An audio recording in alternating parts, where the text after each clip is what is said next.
Today we discussed 3 clinical cases in biochemistry and I am really glad that you guys found them very helpful. So today we will continue with clinical cases in physiology. 3 clinical cases. We will start off with a very easy clinical case, then we will proceed to a much good knowledge case. And right now, so let's begin with it.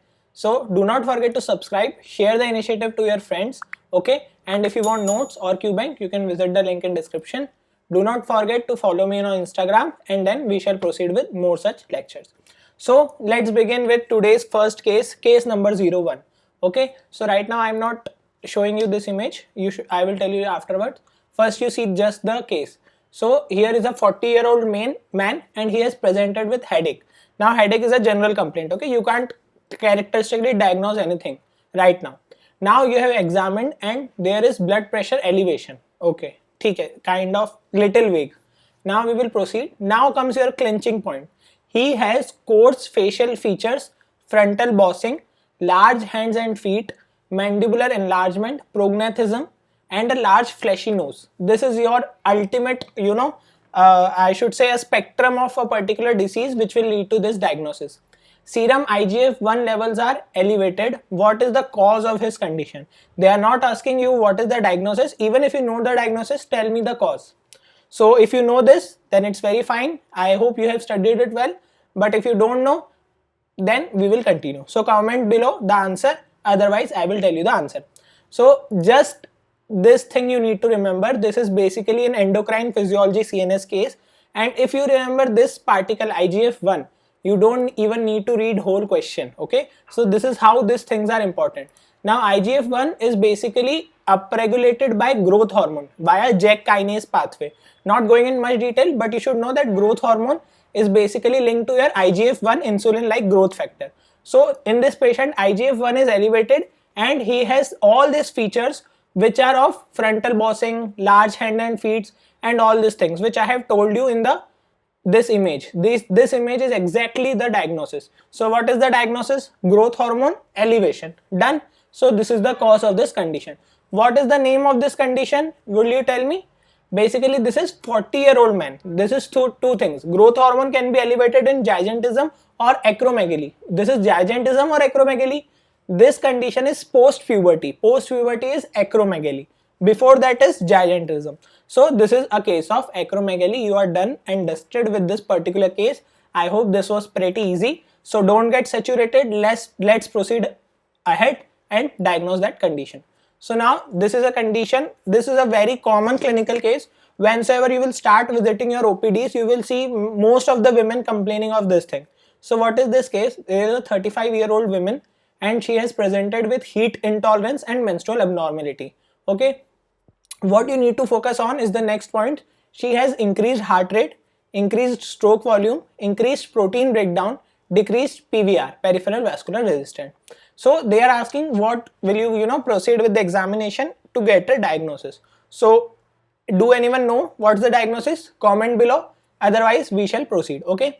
So see, basically जब भी गांव का आप कोई भी मतलब कहीं पे भी ओपीडी लगाएंगे, so basically you will see that many of the women will come with a complaint and they will say मुझे thyroid है.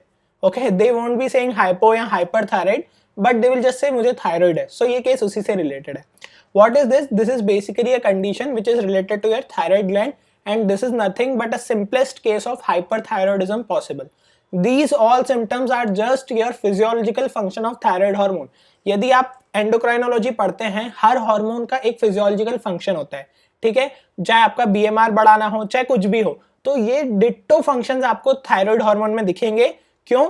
If you have studied it nicely, you can recall that thyroid has chronotropic and ionotropic effects. Okay, so this will lead to heart rate, stroke volume, PVR decrease, all these things, and it will also have catabolic effects on muscle. So muscle protein ka breakdown will be related to this.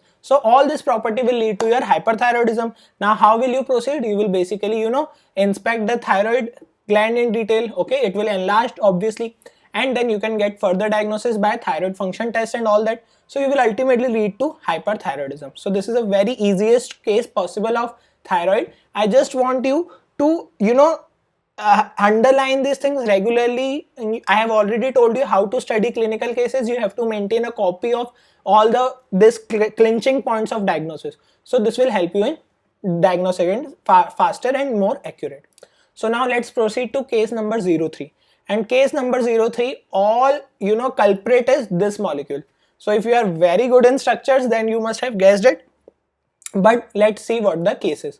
So basically here is a case of again a female 45-year-old, and she has presented with headache and high blood pressure. Okay, kind of a general finding. Now what we do, we investigate and we see that there is increase in ECF volume. So blood volume has been increased. This can be important. There is also modest increase in plasma sodium concentration, 4 to 6 milliequivalent per liter.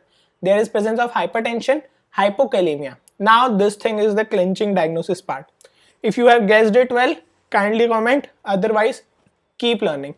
So now what you will diagnose here, see, just highlight this word, there is increase in sodium and there is decrease in potassium. So ऐसा क्या molecule है जो sodium का दोस्त है, potassium का दुश्मन है, okay?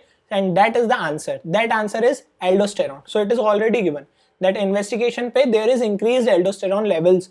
So now what you need to know, you need to diagnose this condition, okay? So how you will go with it, basically aldosterone बढ़ा हुआ है. What are the functions of aldosterone? Sodium absorption and all this thing. So now this word is very important, modest increase. It is not given very high increase. 7 से 9 value नहीं है, 4 to 6 value. What does this mean is basically aldosterone will only responsible for modest increase, क्योंकि साथ ही साथ water का भी absorption होगा. So जो आपका concentration है वो इतना भी नहीं बढ़ेगा, okay?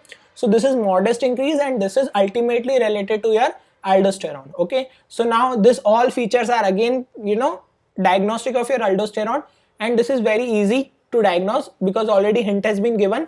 Just you need to know the name of that condition. What is primary aldosteronism? That is your Conn's syndrome. So here examiner wants to know only the knowledge of your words, and he want to know that do you know anything regarding Conn's syndrome. So this is all you need to know regarding Conn's syndrome, and this chemical was aldosterone.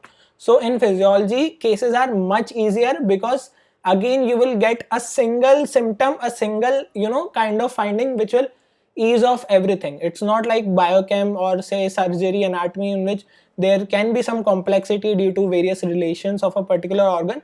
You just need to focus on some very important words and you are done with everything related to a physiological case. So I hope this series again help you. Do not forget to watch all my 100+ videos by now, and at least try to remember these very well, okay? So you can follow me on this platform. You can connect with me on Telegram at MBBS Notes, and you can also get notes and question bank. So I hope things are going well for you, and if you have any problem, you can let me know. Thank you. Stay safe, stay healthy, keep learning.